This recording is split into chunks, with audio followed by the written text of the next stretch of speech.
My dad works in B2B marketing. He came by my school for career day and said he was a big ROAS man. Then he told everyone how much he loved calculating his return on ad spend. My friends still laugh at me to this day. Not everyone gets B2B, but with LinkedIn, you'll be able to reach people who do. Get a $100 credit on your next ad campaign. Go to linkedin.com/results to claim your credit. That's linkedin.com/results. Terms and conditions apply. LinkedIn, the place to be, to be. To make switching to the new Boost Mobile risk-free, we're offering a 30-day money-back guarantee. So why wouldn't you switch from Verizon or T-Mobile? Because you have nothing to lose. Boost Mobile is offering a 30-day money-back guarantee. No, I asked why wouldn't you switch from Verizon or T-Mobile? Oh. Wouldn't. Because you love wasting money as a way to punish yourself because your mother never showed you enough love as a child? Whoa. Easy there. Yeah. Applies to online activations. Requires port in and auto pay. Customers activating in stores may be charged non-refundable activation fees. This season, Instacart has your back to school. As in, they've got your back to school lunch favorites like snack packs and fresh fruit. And they've got your back to school supplies like backpacks, binders, and pencils. And they've got your back when your kid casually tells you they have a huge school project due tomorrow. Let's face it, we were all that kid. So first, call your parents to say I'm sorry, and then download the Instacart app to get delivery in as fast as 30 minutes all school year long. Get a $0 delivery fee with your first 3 orders while supplies last. Minimum $10 an order. Additional terms apply.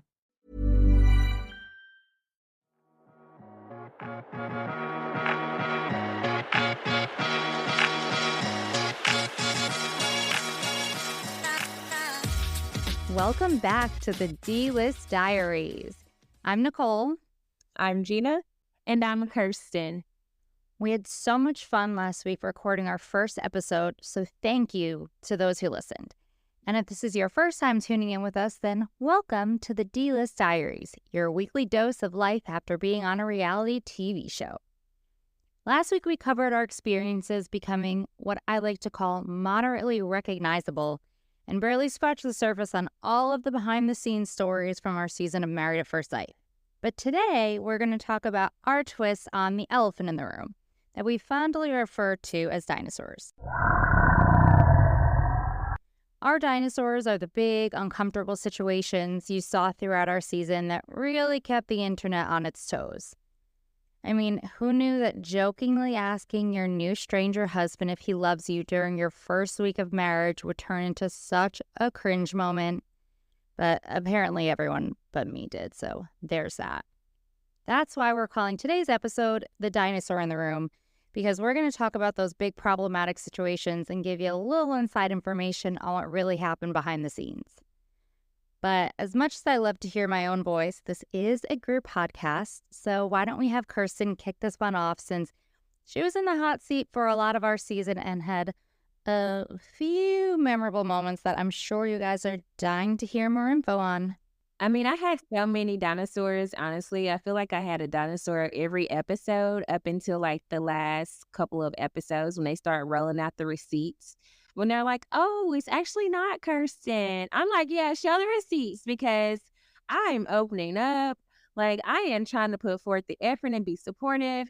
And some people just took the whole context of my husband purchasing me a house. Like, it's a difference saying my husband should buy me a house, and it's the difference saying my husband should buy me a $1 million home. We are not multimillionaires yet.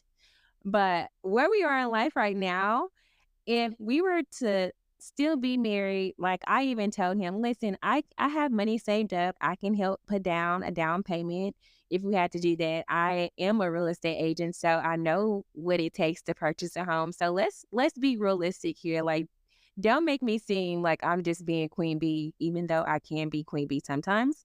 I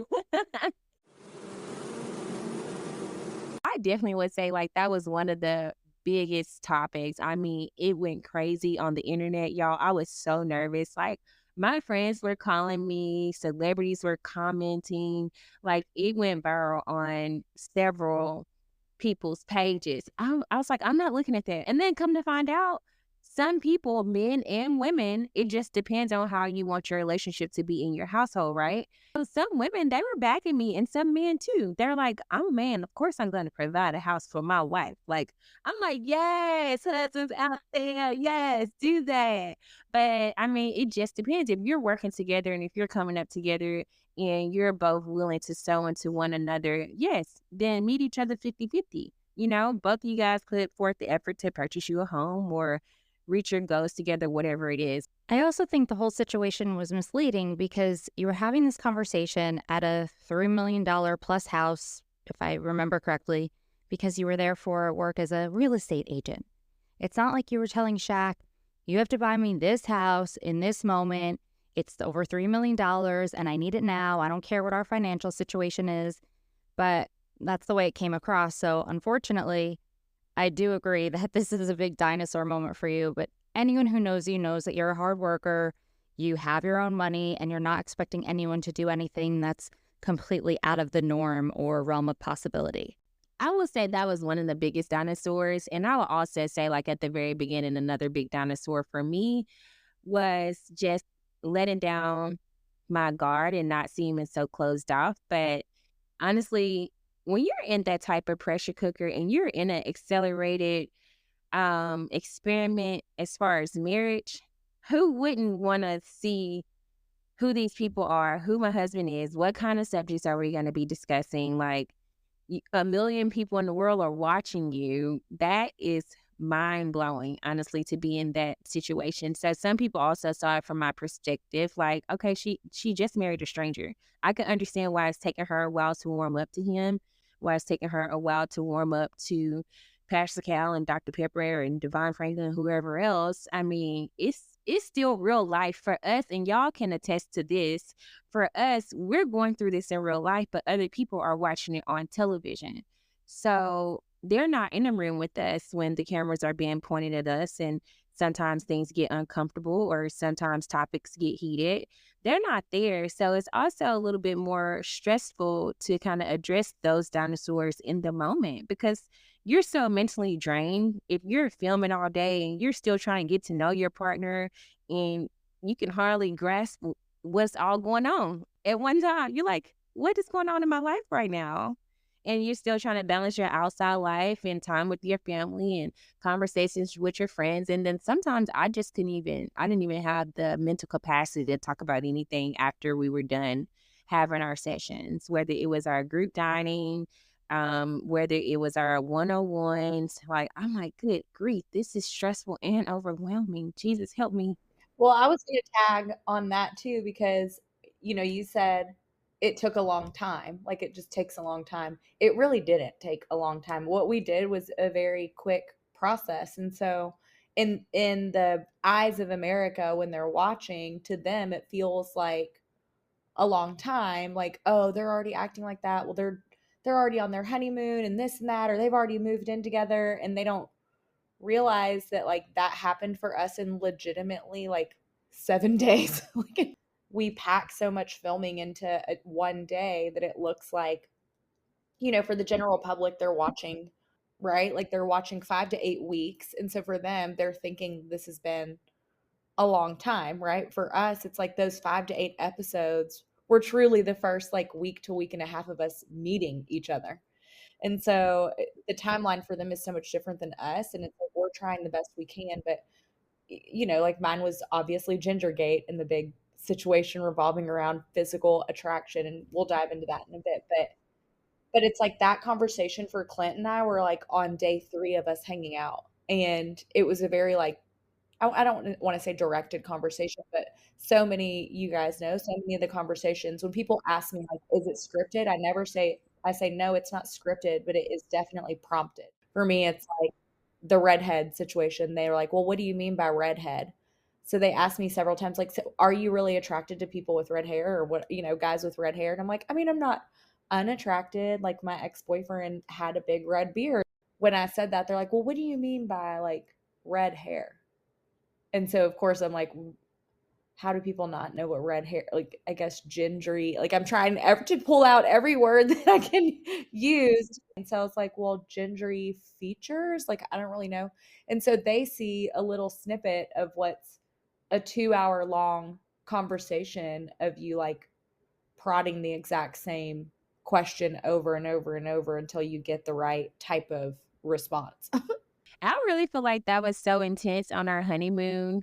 And it's different because it happened in real time for us, but then we had to go back to rewatch the episode on the honeymoon season. And we were like, oh, no, he didn't say he wanted somebody slender. I'm like, oh my gosh. And that was the same time where Shaquille and I had a very heated and intense conversation. And I was like, this man is about to make me throw him over the balcony. He was like, oh, so you said you don't like me joking? I was like, okay, sir, calm down for real. That's what I'm saying. Like, to the general public, it looks like you've been like, you've gone through all this, you've gotten married, and people are like, they're married now. How would you not know? I'm like, you guys, we're literally, you spend 4 days with somebody and that's it. It's very weird. And Gina, that you say that, I feel like our day 4, and Nicole, you probably can weigh in on this. Our day 4 was actually like 4 weeks in TV time because, Nicole, you've been watching the show for a long time.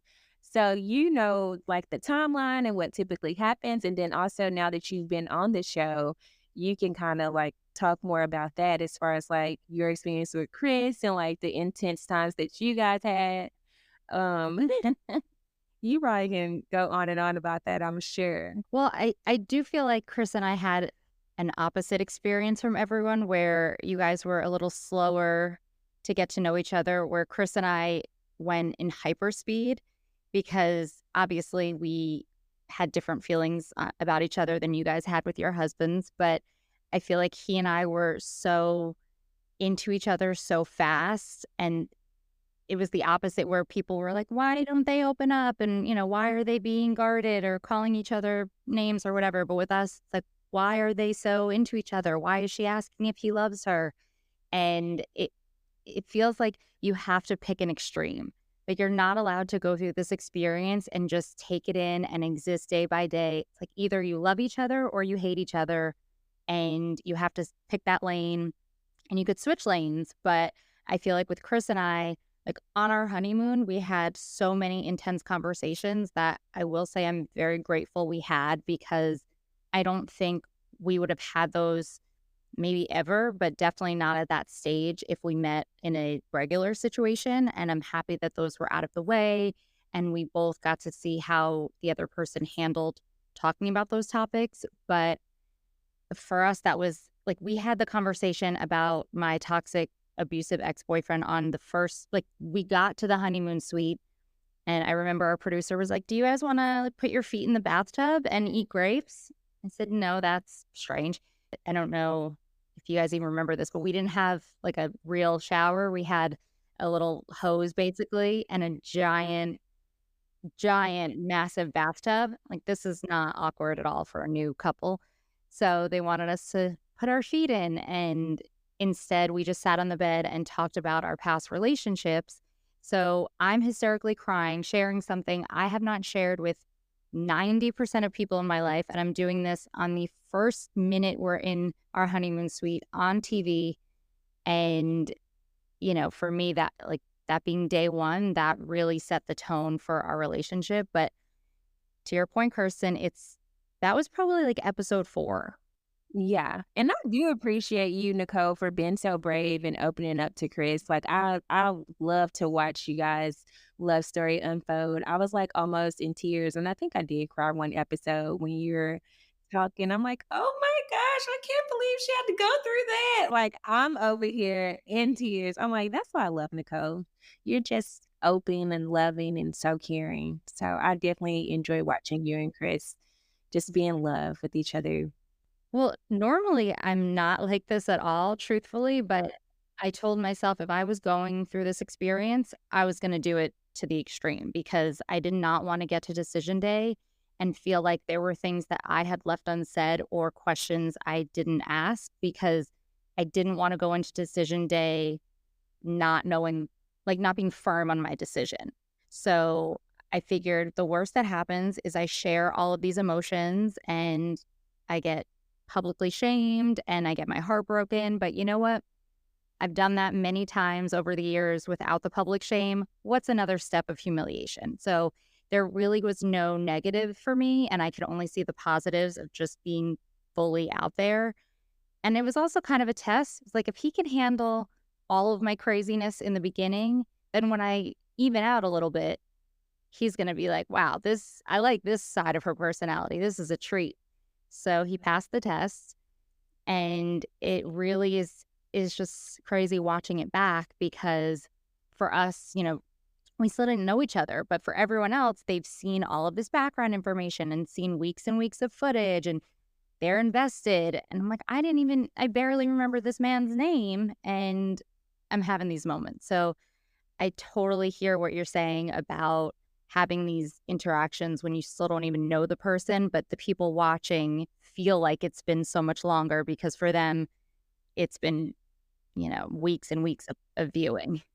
I think that was one of the most frustrating parts for me watching the show back, is exactly that, because we like living in it, we're taking something that was very much being prompted into a negative, like offensive direction, like based off of, it's not us that are wanting to talk about certain things, right? It's like you're asked questions, like you're told like, okay, we'll elaborate on that even when you haven't, or when you have elaborated on it. And it's turning it into something that is offensive by like beating a dead horse when you don't want to talk about it over and over. And it's just frustrating to watch it back. And in your mind that you were consistently trying to change the topic of conversation or make it like more lighthearted. Like for Clint and I, like, and him too, like he would be like, okay, no, like that's not that big of a deal. Like I'm attracted to blondes, you're attracted to this. Like we were trying consistently to like change the topic of conversation, because we could tell we were like tiptoeing as to not like offend one another just because we weren't attracted to each other. But no one sees that part. No one sees the tiptoe. They see the bluntness of what you say, and then they don't see the response after. And you watch it back and you're like, oh my gosh, people are going to think that I'm just like this person that tears down people's looks, or, that I tear down people's character, and I'm so terrible about the way that I describe people. In reality, it's like there were 2 hours worth of interviews at a time. I mean, I'm pretty sure we had that same conversation on the honeymoon several times, like I said, in the apartments. By the time we got from like my apartment and talked about it to his apartment and talked about it, back to the shared apartment when we finally moved in.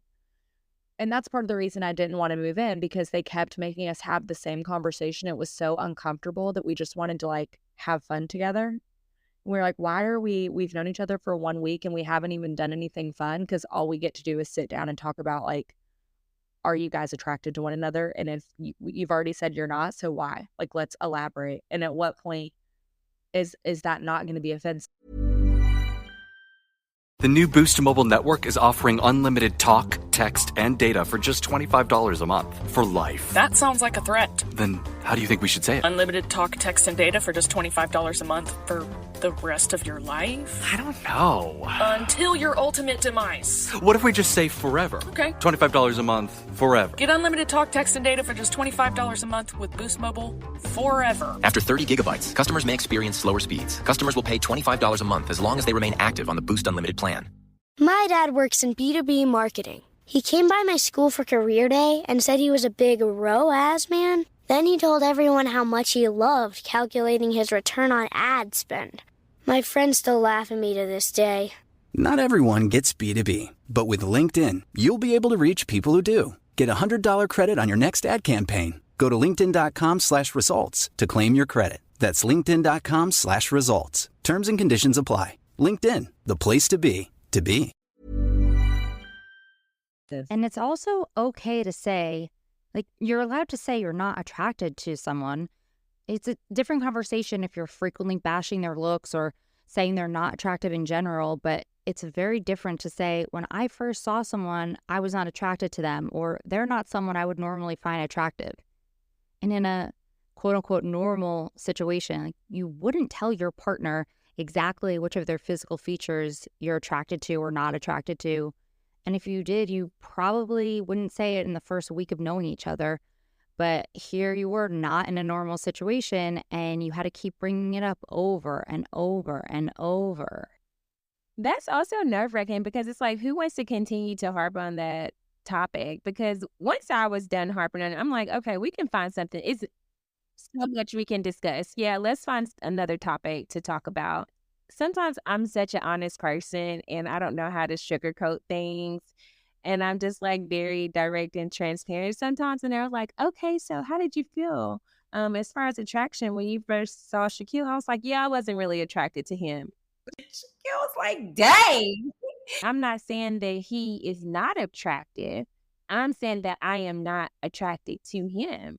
But I'm like, why do we even have to talk about that right now? Let's talk about if this chemistry can grow. Let's talk about, what other great qualities we see in each other. Let's talk about something more positive. So I do feel like sometimes we had to kind of shift our conversations. And once we became on the same page with each other, the conversations were better. And it didn't seem like we were fighting and trying to tear each other apart or tear each other down, because that's the last thing that I want anybody to ever think that I'm doing to someone, because I'm not that type of person. I'm not going to tear people down. I'm not going to talk about people. Like, I'm a very uplifting person. So the last thing I wanted anybody to ever think is like, oh, wow, like she just says anything or she's trying to tear this man down. I'm like, no, absolutely not.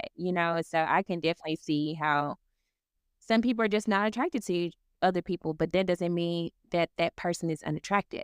For us, it didn't really matter. Like, I think when you're putting something on the forefront like that, it's constantly thrown in your face. And it kept Clint and I both from like being able to focus on the good parts of each other until we legitimately, I mean, I'll never forget, we were like sitting in our shared apartment and I think he might have looked at me and he was like, are we on drugs? And I was like, I don't know. I finally like picked up, what he was putting down. And I was like, did someone like slip us mushrooms or something? Because it's like, I don't know about you, but I feel like we've had the exact same conversation over and over and over. Like we're like on drugs or something. Like it feels like I'm in a Twilight Zone. And he was like, same. So then we both started at that point, I think is when we like banded together, kind of being assholes to everyone around us. And we finally were like, here's the deal. Like, we are going to have fun. We're going to work on our marriage. We're going to get to know each other and give this a fair shot, or we're not going to film at all. So if you guys want to keep pressing these topics that are making us feel like we're offending the other person when we should be like uplifting and having a good time together, then we're just going to quit now. And that's when like all of production literally came in and they're like, okay, what's going on? And then they like backed off of us and finally let us like enjoyed a little bit more of the experience together. But I would say those first couple weeks were so difficult because we finally had to just shut them down and almost tell them like, hey, we're just not going to do this at all if this is how it's going to go. You got to put your foot down sometimes. I don't know if you remember this, but I believe this was during the honeymoon. You were accidentally sent a transcript from our females brunch, right? Like from when all the brides got together. Yes, it was the notes that one of the producers had taken based on the conversations that we had at that first brunch before we even got married. I don't know if we were talking about the application process or what it was, but I distinctly remember on the application, I don't know if you guys, I'm assuming you had the same thing, but it lists like all the eye colors, all the hair colors, all the physical features, all the physical stuff, whatever it is that you rank. And so from 1 to whatever. And I was like, okay, like red hair is maybe not my top of my list, but whatever. When you got that transcript, I felt like, oh my gosh, this looks way worse than, because it had the word ginger in it, I think. The conversation we were having at that brunch was what we were hoping to get in our partner. And I don't remember the exact words you used, but I'm pretty sure you said, no redheads, please, or something specifically saying you did not prefer, or you preferred not to be married to someone with red hair. And then someone else said like, oh, so no gingers or something like that. Right. Like it was very specific though, that you were not looking for that in a partner in this conversation. Yeah. So I was like, yeah, that's exactly it. I was like, no redheads, please. And then someone else was like, oh yeah, so no gingers. Like, and then we were just bantering back and forth. But at that time, I was like, ooh, this is going to like come out and I don't want it to like offend Clint later. So I'm going to go ahead and tell him. So I told him in like a one-on-one conversation, I was like, hey, I actually showed him the email that I'd gotten because I was like, this comes off very offensive. I did say this. So we knew about that before we even sat down to talk, but then it became this like ongoing conversation between production. And it was very clear they were already putting it into a storyline. Didn't they then ask you about, I said, I can only share this with you if we don't tell anyone else because I didn't want to get the person who sent it completely by accident in trouble. Yeah. And so then since we shared it, they obviously knew that we had talked about it. So then it was like, okay, well, fair game. Now we're just going to drive this one home. It feels like the most intense version of like gaslighting, I think. It's like you're watching it and you're like, oh my gosh, that's not what I remember living. And then you want to just tell everybody, you're like, no, this isn't it. Like, this was not what happened. And then people don't believe you, but it is what it is. You just have to take it and be like, okay, well, the people that know me appreciate that I'm not that way. And that's what I had to lean on the entire time. I had to lean on that. I'm like, the people who know me and they know who I am and they value me and they know what I stand for. And everyone else, they just don't matter if they have a negative opinion. It can't matter because they don't really know us. And on the flip side, there are people who, like, I've gotten messages with so much support and I'm like, you think way too highly of me. Like I was just out there being me, doing my thing, like Scaring a stranger, that's it. marrying a stranger. Like I'm not doing anything, yes, it's brave, but I'm not changing the world here, nor do I think I am. But I didn't even talk about dinosaurs this whole episode, although I do love that we're referring to our snafu moments as dinosaurs. But I had many a dinosaur, and my biggest one, which shouldn't even be one, but I need to use this platform to clear the air, is the dinosaur costume incident, which will forever, until the day I die, be a thorn in my side. But this is our podcast, so I get to share the full story, and no one can stop me. So here we go. As I love to say, long story long. But I'll try to keep it short. We were at the couples retreat and our room was furthest away from everyone. We were downstairs all the way in the back, so I had no idea what was going on in the kitchen. I'm told that we're going to meet everyone at a certain time for breakfast, and then we'll pack up and leave. Great, great, great. And I'm a jokester, as you guys know, and my producer comes in the room and it's like, hey, how would you like to play a prank on everyone else? Like, we need someone to play a prank. We think it'd be really fun. And we think you would want to do it. I said, absolutely. Say no more. I will gladly play a prank on my friends. What are you thinking? Like, everyone's packing. Maybe I go steal some shoes. So everyone's looking for their one shoe they can't find. Like, ha ha ha, silly little prank, right? He's like, we have these blow up dinosaur costumes. I'm like, I don't know. That doesn't really seem like a prank. I still didn't even know that those weren't yours. They were not. I do not own them. I do not have them in my possession. So, I'm mad I missed a dinosaur. I wasn't there. You would not have been happy. But at this point, I'm like, I already committed to this. I said I would do a prank. Like, he's giving me these costumes. It was easier to just do it and get it over with than fight about it, because then it was like, why don't you want to do the costumes? What would you rather do instead? So you know what? We're just going to do this. We're going to say yes and do it. So I blow up the costumes and Chris is like, I don't want to do this. Finally, at that point, he was not very good at telling me his opinion. And at this point, he was like, I do not want to do this.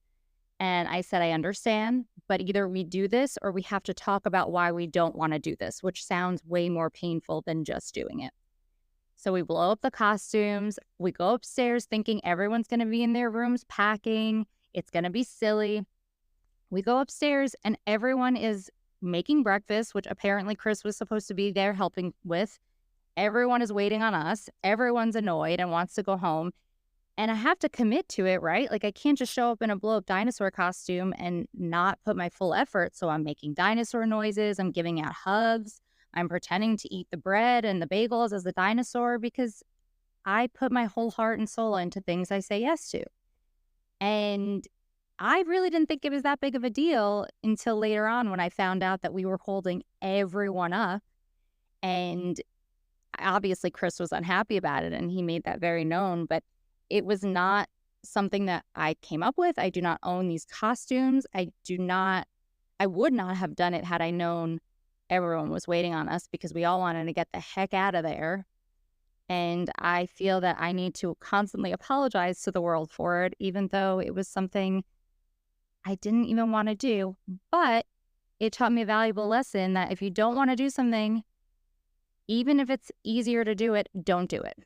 Just don't do it. Because if you say yes, then you have to commit. And I learned my lesson. So that is my story. That is something I will forever live with. And I hope those dinosaur costumes are happy wherever they're currently living, but it is not in my home. I just remember seeing a small clip of it, and Clint was like, "Man, what are you doing in that dinosaur suit? Take that off. Take that off. What are you doing in that?" And he's sitting there like trying to cook all the food. He's like, "Come on, man, I need your help." Poor Eris the vegan was making bacon because Chris was supposed to help, and instead he was in a dinosaur costume. Well, to be fair, Clint always acted like he was like, I got this when it would come to like cooking. And then he would like somehow be upset that no one was helping him. But we'd be like, how can we help? And he'd be like, I've got it covered. But then every time we'd try to help, he wouldn't let us help. That's so funny. Some people are like that. My sister's like that. She likes to be in the kitchen by herself, but she doesn't want anybody to help her. I had felt so bad when he had cooked us that salmon, and I was like, well, could you put mine back in the oven for like 5 minutes? And everybody's like, yeah, can you put mine back in there too? I'm like, oh my God. When was that? When he only used salt and pepper and some olive oil. Nicole, do you remember? At the couples retreat. Yeah, at the couples retreat. The salmon with the skin on, I think. And it was basically sushi grade. I had him make me chicken because I don't eat cooked salmon. I only eat it when it's in sushi. So I was in the clear, but everyone was like, it's a little underdone for me. Well, you probably would have loved it then, Nicole. Probably, which is the irony. Right? I also would just like to clear the air that my now boyfriend is the best cook I've ever had. No shit. Lucky you. I always prayed that God would send me a man who can cook. Oh my gosh, he's such a good cook. And he has 4 girls, one's a smoker. He's always cooking. And he uses lots of seasoning. So it's flavorful. Yeah. What else, ladies? What else? For this episode, I think we should wrap it up because, when we get talking, we can just continue and continue. And we have to give the people something to come back for. Well, that's enough of our dinosaurs for today. And I never thought I'd be sick of hearing the word dinosaur, but here we are. Well, we would love to hear what your dinosaurs are. Are there any moments in your life that you didn't think were a big deal and then they turn into a huge cringe situation? If there are, message us on Instagram at DListDiaries and share your dinosaur moments and let us know what else you want to hear from us. We love to talk, but we want to talk about what you want to listen to. On that note, thank you for listening to D-List Diaries and tune in next week for another fun-filled episode. Don't forget to subscribe so you know when these episodes are live, and follow us on Instagram at D-List Diaries and let us know your thoughts. Oh, yeah. Bye. Bye.